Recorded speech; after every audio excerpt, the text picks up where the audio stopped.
Praise the Lord. கர்த்தரும் இரட்சகருமாகிய இயேசு கிறிஸ்துவின் இனிதான நாமத்திலே வாழ்த்துகிறேன். கர்த்தர் உங்களை ஆசீர்வதிப்பாராக. இந்த இனிய நாளை காண செய்த தேவாதி தேவனுக்கு ஸ்தோத்திரம் உண்டாவதாக. மத்தேயு எழுதின சுவிசேஷம் 14வது அதிகாரம் 23வது வசனம். அவர் ஜனங்களை அனுப்பிவிட்ட பின்பு தனித்து ஜெபம் பண்ண ஒரு மலையின் மேல் ஏறி சாயங்காலம் ஆனபோது அங்கே தனித்திருந்தார். இயேசு கிறிஸ்து பிதாவோடு கூட தனித்து இருக்கக்கூடிய அந்த அனுபவத்தை குறித்து நாம் இங்கே பார்க்கிறோம். இயேசு கிறிஸ்து ஊழியத்தில் ரொம்ப பிஸி, ஊழியத்தை முடித்து விட்டு ஆனால் எங்கே இருக்கிறார் என்று பார்க்கும் பொழுது பிதாவோடு தனித்து இருக்கிறார். லூக்கா எழுதின சுவிசேஷம் 5வது அதிகாரத்திலே 16வது வசனத்தை வாசிக்கும் பொழுது அவரோ வனாந்தரத்தில் தனித்து போய் ஜெபம் பண்ணி கொண்டிருந்தார்.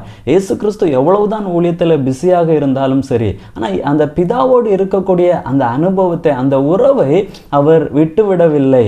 அதே போல தான் நம்முடைய வாழ்க்கையில் எவ்வளவு பிஸியாக இருந்தாலும் சரி, இயேசு கிறிஸ்துவோடு அந்த பிதாவோடு இருக்கிற அந்த அனுபவத்தை நாம் என்ன செய்யக்கூடாது, விட்டுவிடக்கூடாது.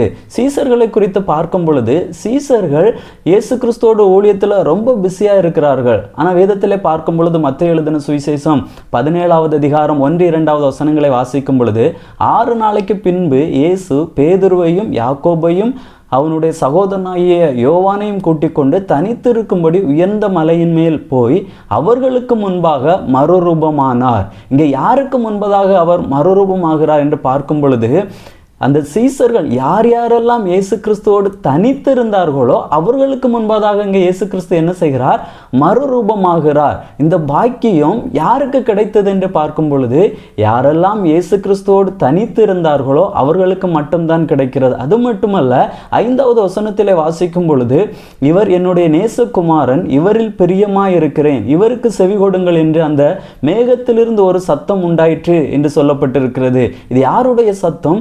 பிதாவினுடைய சத்தம். பிதாவினுடைய சத்தம் யாருடைய காதுகளில் எட்டி இருக்கிறது என்று பார்க்கும் பொழுது யாரெல்லாம் இயேசு கிறிஸ்துவோடு தனிமையில் அமர்ந்திருந்தார்களோ அவர்களுக்கு தான் பிதாவினுடைய சத்தம் கேட்கிறது. நம் இதத்திலே பார்க்கும் பொழுது மோசையை குறித்து வாசிக்கும் பொழுது மோசே தன்னுடைய நாட்களிலே 40 நாட்கள் தேவனோடு தனித்து இருக்கிறார். தனித்து இருந்து விட்டு மலையிலிருந்து கீழே இறங்கும் பொழுது அவருடைய முகம் பிரகாசித்து இருக்கிறதை நாம் இதத்திலே பார்க்கிறோம். அதே போலதான் நம்முடைய வாழ்க்கையிலே நாம் இயேசு கிறிஸ்துவோடு பிதாவோடு எந்த அளவுக்கு நாம் உறவிலே இருக்கிறோமோ, தனித்து அவருடைய சமூகத்திலே அமர்ந்து இருக்கிறோமோ அந்த அளவுக்கு நம்முடைய வாழ்க்கையை அவர் பிரகாசிக்க பண்ணுவார். நாம் தேவனோடு இயேசு கிறிஸ்துவோடு பிதாவோடு நாம் தனித்திருப்போம். கர்த்தர் நம்மை ஆசீர்வதிப்பார். ஜெபிக்கலாமா? நல்ல தகப்பனே, உம்மை நன்றியோடு உம்மை துதிக்கிறோம், உம்மை ஸ்தோத்தரிக்கிறோம். உம்முடைய சமூகத்தில் உம்மோடு தனித்திருக்கக்கூடிய அந்த அனுபவம் எங்களுடைய வாழ்க்கையிலே பெருகட்டும் ஐயா. பிதாவினுடைய சத்தம் கேட்கிறவர்களாய் உம்முடைய மறுரூப அந்த சாயலை பார்க்கிறவர்களாக கர்த்தர் எங்களை மாற்றும். உம்முடைய நாமத்தை மகிமைப்படுத்தும். இயேசுவின் நாமத்தினால் ஜெபிக்கிறோம் நல்ல பிதாவே. ஆமேன். God bless you.